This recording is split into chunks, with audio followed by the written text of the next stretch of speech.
Vows made before God are of great importance to Him. Hello, and welcome to the Manna to Live By. One day at a time. 5-minute devotionals. Today is September 8th. Today's reading is from Ecclesiastes, chapter 5 and verse 4. When you make a vow to God, do not delay to pay it, for He has no pleasure in fools. Pay what you have vowed.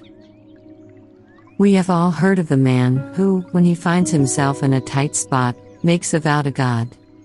He promises that if God delivers him, he will trust, love, and serve Him forever. But when he escapes from the crisis, he forgets all about the vow and goes on living the same old life. What place do vows have in the life of a Christian? And what guidelines are given in the Word on this subject?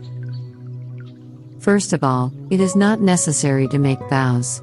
They are not commanded, but are generally voluntary promises made to the Lord, in gratitude for His favors. Thus we read in Deuteronomy 23:22, "But if you abstain from vowing, it shall not be sin to you." Second, we should be careful not to make rash vows, that is, vows that we won't be able to fulfill or that we might later regret. Solomon warns us, "Do not be rash with your mouth, and let not your heart utter anything hastily before God. For God is in heaven, and you on earth, therefore let your words be few." Ecclesiastes 5:2. But if we do make a vow, we must be careful to keep it.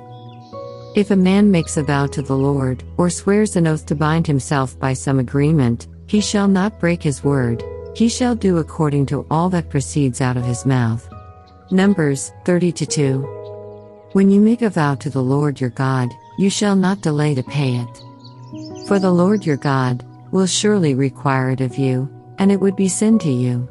Deuteronomy 23:21.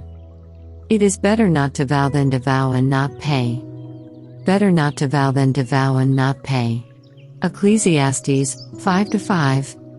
There may be exceptional cases where it would be better to break a vow than to continue in it. Before his conversion, a man may have taken vows in a false religion or in a secret fraternal order. If it would be contrary to God's word to fulfill those vows, then he must obey the scriptures, even at the cost of breaking the vows.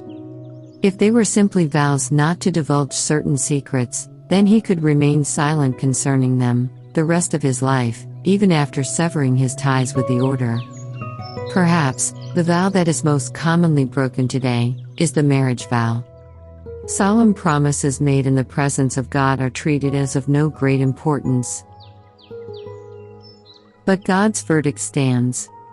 The Lord your God will surely require it of you, and you will be guilty of sin. Deuteronomy 23:21. Let's pray. Lord, may I always be reminded that solemn promises made before you are to be treated as of great importance, and I pray, Lord, to help me to keep away from breaking any, and thus commit a sin. In Jesus' name, I pray. Amen. Vows made before God are of great importance to Him. Today's Manna, originally written by William MacDonald. Adapted and developed as Manna-to-live-by, 5-minute devotionals for you too. By John Benjamin. bengrace@gmail.com